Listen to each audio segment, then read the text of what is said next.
পটলের দোরমা করব।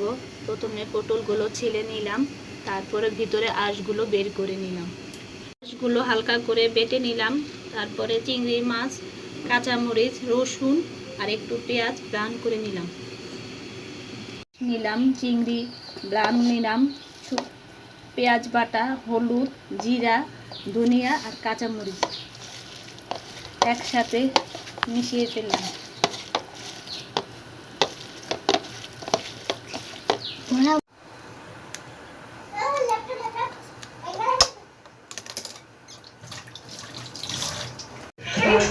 কাঁচামরিচ আর ধনিয়া দিয়ে আবার ভালো করে মেখে নিলাম। মশলাগুলো হয়ে গেলে পটলের ভিতরে সুন্দর করে বিছিয়ে দিলাম। হয়ে গেল আমার পটলের দোরমা রেডি করা।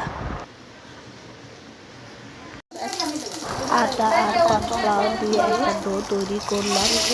এক এক করে পটল লাগিয়ে লাগিয়ে গরম তেলের ভিতর ছেড়ে দিলাম। যখন নিচের পাটটা লাল হয়ে আসবে তখন উঠিয়ে দিব। তারপর আবার আরেক পাশ লাল হয়ে গেলে এটাকেও উঠিয়ে ফেলবো। হয়ে গেল যখন বাদামি রং হয়ে যাবে দোরমা। তখন সব উঠিয়ে ফেলবো। হয়ে গেল আমার পটলের দোরমা।